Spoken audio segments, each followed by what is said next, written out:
Welcome to the Business of Beautiful Spaces, a podcast that's specifically for interior designers and decorators. This is the podcast for designers and decorators who love creating beautiful spaces, but also know that building a profitable business, it what makes it all sustainable. Hi, I'm Laura Thornton, and after nearly 30 years in the interior design industry and building a seven-figure design firm, I know firsthand how lonely it can feel running your own business. Making big decisions without a boardroom, without a business partner, or another executive team member to walk things through. That's exactly why this podcast exists. Think of me as your interior design bestie, the place you come for honest conversations, real action items, and a clear to-do list that you can apply today to move the needle forward and improve your bottom line.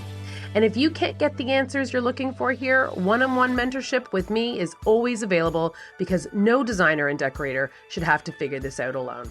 My goal with every episode is simple: to help you build a more profitable, confident design business and propel you into sustainable, successful future. So let's dive in. Hi, friends. Welcome back to our episode of the Business of Beautiful Spaces. Today, we're going to do something a little different. I'm going to share some sayings that I live by in my business and what I say to myself often or have around my computer screen on Post-it notes. And I'm going to share them with you and why they're important to me. These are little things that basically I have tattooed on my brain, not literally, although a few days in Q4 where I'm like, maybe I should. They are phrases that I say to myself, I say to my team, I say to my family, I say to my friends, and I say to designers that I mentor because they're simple, they're memorable, and they are different between I am busy and what makes me profitable. So as you listen, you're going to notice two things. One, which one you already do well, and which one you avoid, rationalize, or keep promising that you'll do soon, because your next level is hiding inside you somewhere. And let's get to it. Okay. Speed to the lead. I say this all the time. It is like a religion here at Thornton Design. And I say it probably almost every day. And I mean almost every day. Speed to the lead. If someone reaches out, I'm very excited to start a project, I respond as quickly as possible. I am already ahead of most others. And by default, I'm most likely going to get the call back, or I'm going to get the sale, I'm going to get the design job, I'm going to get the 2-hour consultation, whatever that first step is for you. And that is simply because I respond very quickly. And you can do that in multiple different ways. You can do it with a phone call, you can do it with an email, you can do that with automation, you can do that in so many different ways. But customer service is paramount. So why does it work? Well, it's human psychology. When someone inquires about whatever, you can apply this to any situation. It doesn't have to just be interior design. They're in a moment of motivation. It's a burst of energy. They've taken time out of their day to figure out that they're going to carve this out and address this right now. And they're imagining this finished space, or they need whatever it is they're asking you for, but they're picturing their life being easier, prettier, calmer, and more functional. So that moment is really emotional. It's emotional moments that are fragile. And if you are able to answer that phone call or answer that email in that moment, I think a few things can happen if we don't. If we wait too long, the emotion cools down, the doubt moves in, the fear shows up, and then they start thinking, maybe we can do it ourselves, or maybe we shouldn't spend the money right now. And then they go back to Google and type interior designers near me, and that online version of, let me go see who else is out there. And we don't want them to do that. We want to stay current in their eyes, which keeps them looking at us. And also that speed keeps them wanting to say yes, because we're keep moving the momentum forward at next steps. So speed also creates safety. The fast response signals that tell the person that's reaching out to you that you have systems, that you're organized, that you're paying attention, that you can be trusted with that big investment because you're invested. Your speed is not just fast, it's reassuring. And that quick response will say, yes, I'm real, yes, I'm here, yes, I'm capable, and I can handle your project. I have been going through the process of getting a new car, and I basically went around and I emailed and I talked to people knowing what I kind of was looking at. And I got some dealerships that were incredible and on it and had automated responses with very quick follow-ups, and then a real person reaching out quickly with information ready, with next steps, and asking me for information so that they could give me an accurate quote. And you could tell they had symptoms. Oh my God. You could tell they had systems, which I respected. And you could tell that they were using a CRM. And you could tell they wanted the sale. And then there were the other ones, the ones who never responded. And it made me think, why did you even put an inquiry button on your website? Why do you even have this if you are not going to use it? Is it for decoration? Because it's those tiny little things that like add up that I don't understand why you have it if you were never going to reach out. And to date, have never reached out. And I not only did I do that way, I liked the car so much that I actually called the dealership and left my name and still have not heard from somebody. So that to me, they're not even on there. If that is how they don't even need my sale, they don't want my sale, then I can't imagine the service I'm going to get if I have a problem or need to go in to get the car service. So forget it. They're not even on the table. But if you do not respond, you are telling people you don't want their business, that they're not good enough. So guess what I did? I didn't go to that dealership and I didn't chase them down and I didn't beg them to take my money. I moved on and I ended up settling on another car. I didn't settle. I'm very happy with it. I don't mean like that. But I actually set up two that I was down with, and they were the ones that had the CRMs. They were the ones that reached out. They were the ones that kept following up. They were the ones that showed me that they wanted my business. And that's exactly the same thing that I do with my potential clients. So I also have that same rule with vendors and collaborators. I apply this in reverse. If I want to work with someone and they don't respond, forget it. If it's a few days later, forget it. Because if you're slow and you're trying to impress me, what are you going to be like when the mid-project something goes on fire?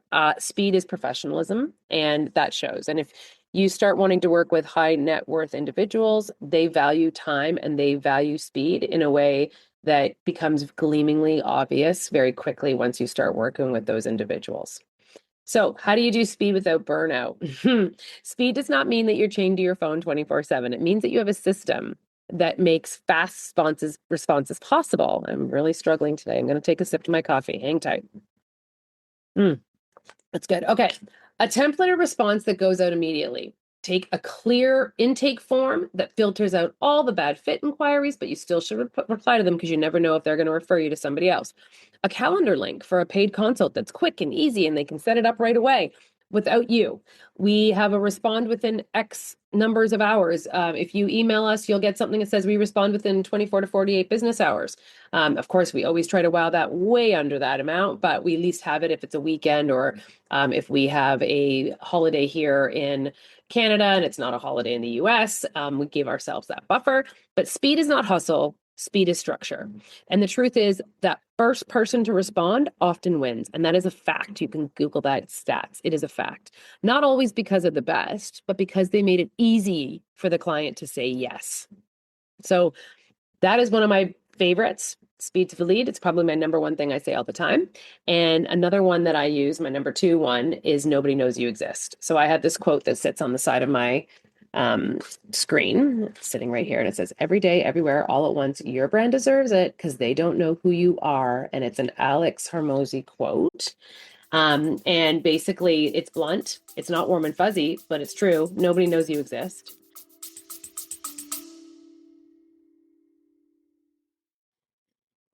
All right, quick pause, because if you've been telling yourself that you're going to figure out AI when things slow down in your business, you need to hear this. Things are not slowing down.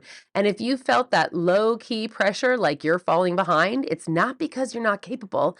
It's because you're super busy running your real design business and you don't have time to become the tech person that you think it requires to keep up. So here's the good news. You don't have to understand everything AI can do. You just need a clear starting point, one that begins at the very beginning and walks you through step by step in a way that makes sense for interior designers. And that is exactly why I created the AI ChatGPT Made Simple and the Claude Made Simple guides. These are practical, no overwhelm guides designed for interior designers who want to start using AI confidently and without getting lost in jargon or random tips that we all get through social media. And when I say from the beginning, I really mean it. We start with the basics like words, chat, the GPT, GPTs, chatbots, LLMs. What do these actually mean? So you can feel grounded instead of confused. Then we walk you through step by step how to create your own role-based AI assistants for your business so you can build the support that you wished you've had for decades. Think a client communication assistant, a studio manager, a marketing coordinator, a project support helper, the roles you need most. And to make it easy, I've included plug and play prompts, simple checklists, and oh, I didn't even know I needed that assistance for the things that eat up your time each and every week. So here's what happens when you have a plan like this. It gets so easy, you'll honestly wish you had done it sooner. I'll have one guide for ChatGPT and one guide for Claude. So you can start today with whichever tool you feel more comfortable with. And once you're comfortable, there's also a part 2 to the guide that shows you how to go deeper so you can unlock real time savings, real efficiencies, and business changing workflows that make you wonder how you ever ran your design studio without it. And guess what? Each guide is only $27. That's it. And I'll say it plainly, it will pay for itself within the first week you start implementing AI in your business. It'll pay for itself in the first hour of you using AI in your business. So if you're done feeling behind and you're ready for clear, designer-friendly starting line, grab AI Made Simple for ChatGPT or Claude Made Simple and start building your AI team. The link will be in the show notes. Don't bookmark it and forget it. Start now. Get your time back. All right, back to the episode. So you could be the most talented designer in your city and your clients could rave about you and your referrals have been how you built your business. But you can have the best eye, the best team, and the best process. But if people out there don't know you exist, then how are they going to find you? So this is where so many designers get stuck because we sit at our desks hoping for the referrals to keep coming, which I'm guilty of that too. For 20 years, it was all referral based until I had to start stirring that pot. And referrals are wonderful. It's pre-vetted. They know who you are. They typically have seen your work. It's great. I love them. But you cannot build a scalable business just on referrals and on hope. Hope is not a marketing plan. So I had a business coach. You might have heard me talk about this before. He called it Richard Branson time. Now he told me this story. I don't know if it's true, but he said that Richard Branson spends 4 hours every day doing reach out, strategic partnerships, all the things every morning. And that's how he built his business. I don't know if that's true. So don't quote me that someone told me that. But regardless, I have labeled it Richard Branson time. So I just mentioned that I have this quote on my right side of my screen, and on my left side of my screen, I have another one that just says Richard Branson time. And every day when I come in, before any of the team have arrived, I do spend an hour. I don't have 4 hours. I wish I did, but I do spend 30 minutes to an hour at the office doing something that moves the needle forward in my sales, whether that's social media posts, LinkedIn posts, emails, connections, follows up, phone calls, a strategic partnership email or a letter or something. I do something for 30 minutes to an hour a day to move my needle forward, and we call it Richard Branson time. You're welcome to adopt that. I don't know if it's real. But otherwise, those two things go hand in hand. Nobody knows you exist, and your Richard Branson time go hand in hand. And I always say, if I don't protect that time, the day will eat me alive, and I'll be right back where I was 10 years ago, where I was solely reliable on referrals. So the quote is funny because it really hurts. And I actually saw this quote that this quote is really funny. So I read this recently and it was on social media and it made me laugh because it's exactly this. And it said, doing business without advertising is like winking at a girl in the dark. You know what you're doing, but nobody else does. And it's hilarious because it's true. But that is what I did for a long time. Nobody knew I existed. And I was like doing things. So these all go hand in hand, all these little funny little isms. But because posting 3 times a week and calling it marketing is really like blinking in the dark. So we need to move past that and dig deeper and try and find ways to build strategic partnerships, use all of our tools in our toolbox to try and move our sales and scale our businesses. So why that daily marketing could matter to your business, it builds familiarity, it builds trust. People hire who they recognize, they hire who feel safe, they hire who shows up consistently. And you don't need to be the loudest. You don't need to be the brightest. You just need to be the one that they remember. So your job is simple. Show up often that your audience thinks, oh yeah, I know them. And you'll show up and it'll become an obvious choice. I was at an event last night. This is actually very much on point. I was at an event last night and I was standing in line for a tarot card reading for designers. I know, funny, haha, but it was cute. It was with Jen Eyre and KitchenAid at the Living Lux show here in Toronto. And the women in front of me turned around and asked me, I know you look familiar. And I was like, oh, I just assumed she was a designer because we're at an event. And so we started yapping. And then she goes, oh, no, I know how I know you. I follow you on Instagram. And so here we were thinking it was something other than what it was, but I just looked familiar to her. My face looked familiar. She felt comfortable enough to have a conversation with me and start chatting with me. And she's like, I feel like I know you. Like we've all had those conversations. And then it comes out that she's like, I know how I know you. I follow you and I know your podcast and I know. And it was that she's seen my face. She knows my face. And so I feel familiar and friendly. And we ended up chatting for a 45-minute wait of this line. So, exactly that. It actually showed itself to me last night. So let's move on to number 3. Okay, ROI is great. We all know ROI is our return on our investment. So if we just talked about marketing or we talked about some investments that we do on building our businesses and making the needle forward, but have you ever heard of ROL? Return on luck. You can interpret this in 2 different ways. As the pure luck interpretation, that sometimes things happen when we feel like it's pure luck, that referral that falls into your lap, the dream client that finds you randomly, the builder calls out of nowhere. But here is the real question. Was it luck or did you build the life where lucky things can find you? So I use this all the time. What was it, a return on luck or was it actually something that I actually invested in and now it's coming back as ROI? So we installed on each floor in the elevator lobbies of our building, I put up these 6-foot like poster style. I don't even know the proper term for them, but essentially it's like printed and it's got our pictures behind and it says all of the different services that we have at Thornton Design. And it didn't feel aligned with my brand, but it was quiet. And I was like, okay, we're going to see what else we can do. There's a lot of in and outs here. There's a medical clinic, there's a hair salon, there's a physiotherapist, a massage therapist, all these people coming in and out of this building all day. And I've been here for 8 years and and everyone else has all this signage and I don't. And so I thought, oh, it doesn't hurt. Let's give it a try.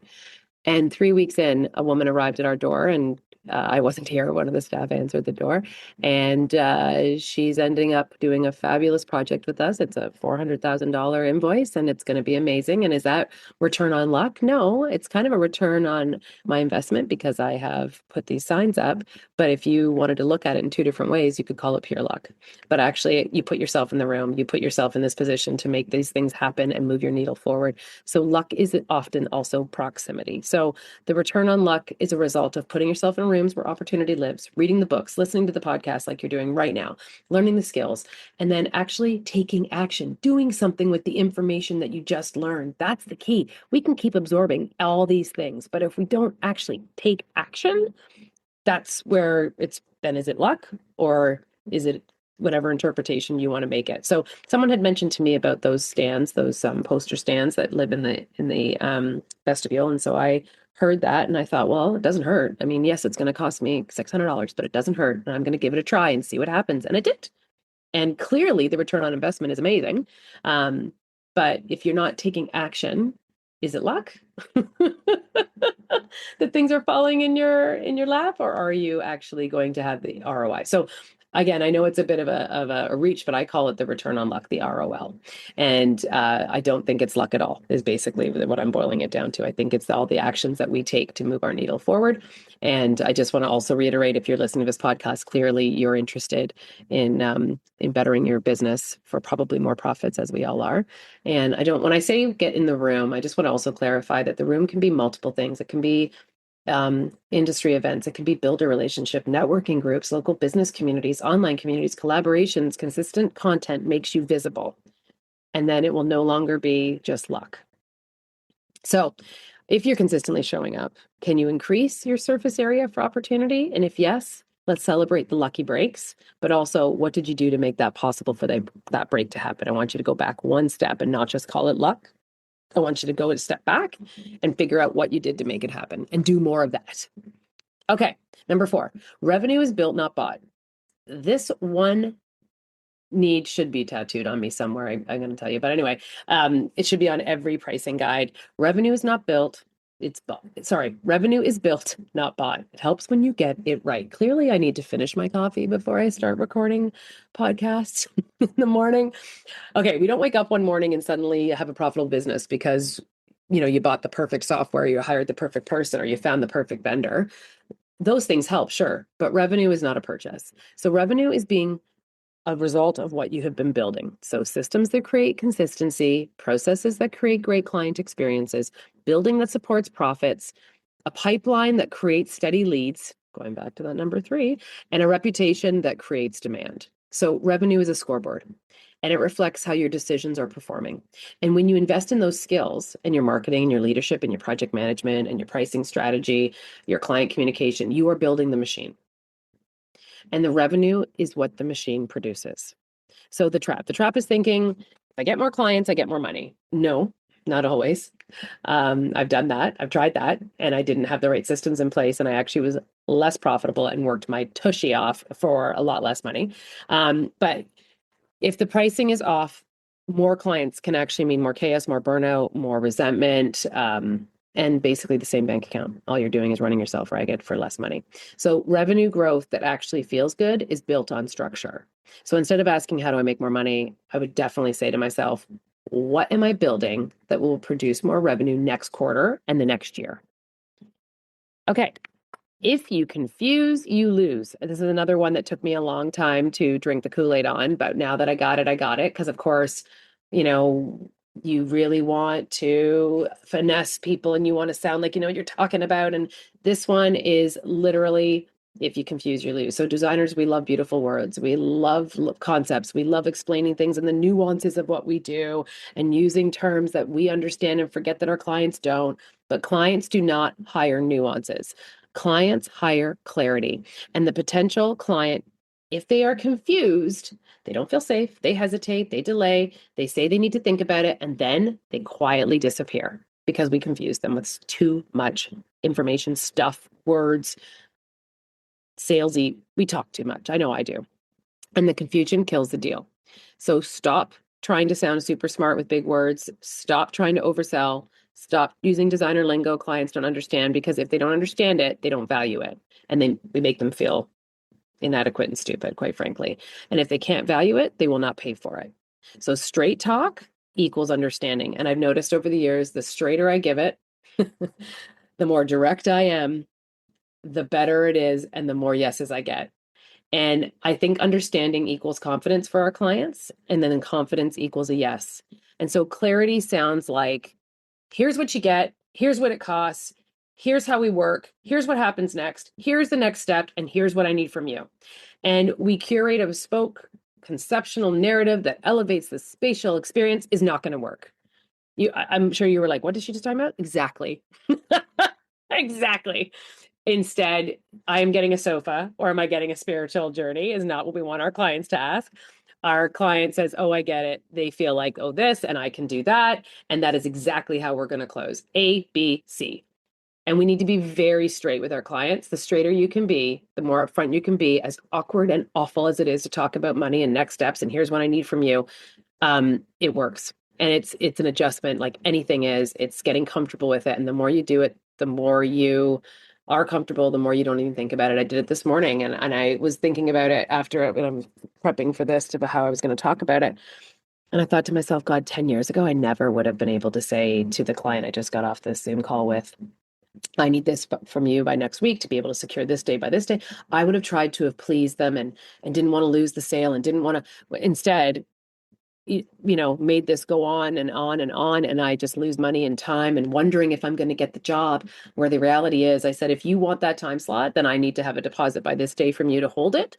And then you hold that date, we move from here. And then I need this check on this date. And they said, that's great. And he actually said, oh, great. This is great. I can have all this arranged before I go away on vacation. So he was happy that I gave him all the dates, to what I needed, how much I needed, and when I needed it by. And they could arrange all their finances to make it all align. And they were grateful and happy that I did it. And again, just reiterating that 10 years ago, I would have just said, okay, well then I'll get back to you. And then didn't want to talk about the money and didn't want to talk about what next steps were and didn't want to talk about, okay, I need you to sign this contract by this day to secure these prices. The cleaner, the more concise, and the more direct you can be, the more sales you're going to get. All right. Last one. It always gets done. And now, if you've been listening to me I've been doing this 4 years now, I say this all the time. I say it so much that now my friends have adopted it. My family has adopted it. We say it to each other because we're all type A's. We all are high level achievers in so many ways. And we have high expectations for ourselves.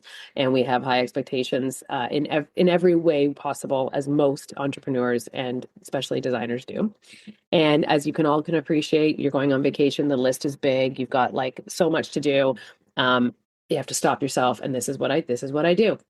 It's decades of me saying this, that, you know, I would stress out about a project. I would take too much on my plate. I have deadlines that are stacking and meetings that are just checking in is code for like, I'd like to light a fire under your tisharoonie. And I have to stop myself mid-reel, stop the full spiral. And I say to myself, it always gets done.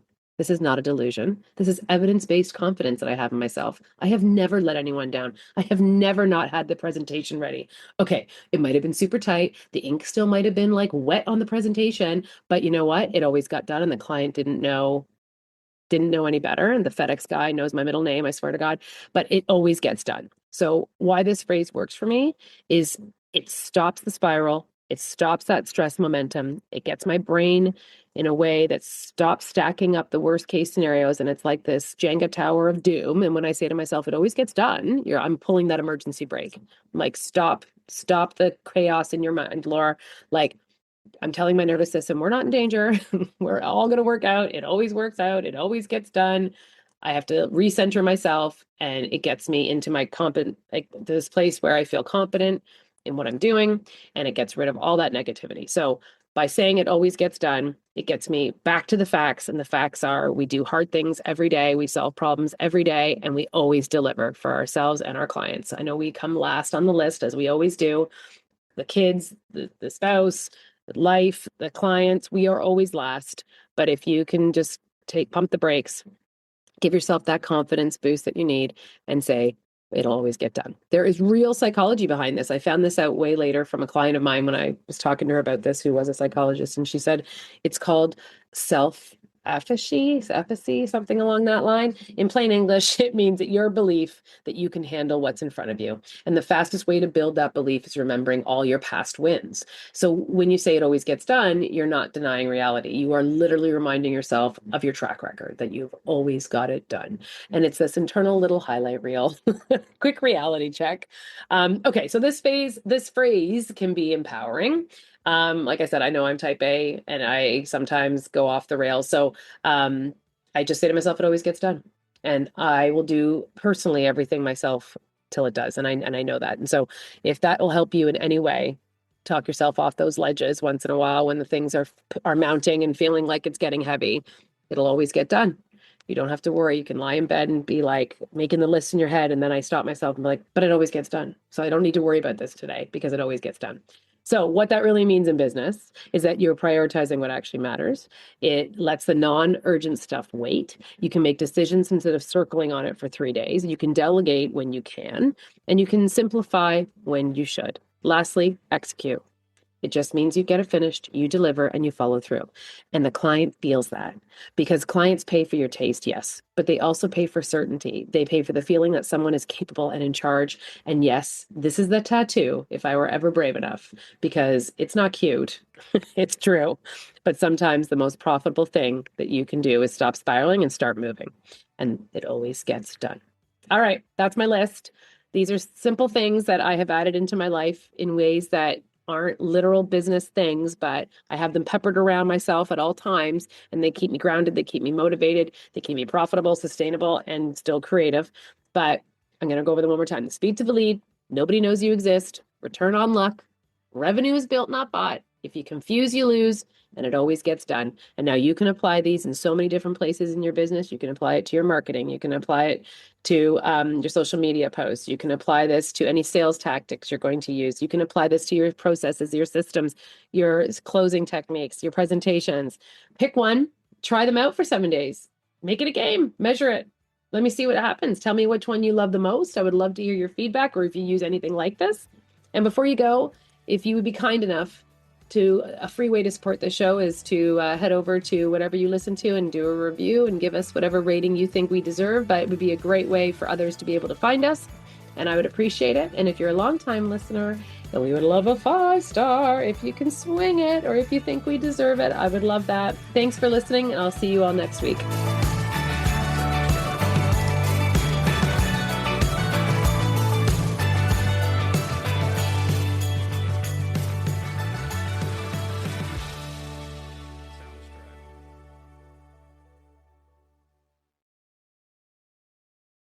Let's face it, running your own interior design business can feel overwhelming. But guess what? You don't have to do it alone. I am so excited to introduce a brand new way to get the support you need. One-on-one mentorship with me, Laura Thornton, your interior design bestie. In just one focused hour, we'll dive into whatever you need most, whether that's pricing strategies, client management, presentations, attracting clients, building up a repeat business, or just getting out of the hamster wheel.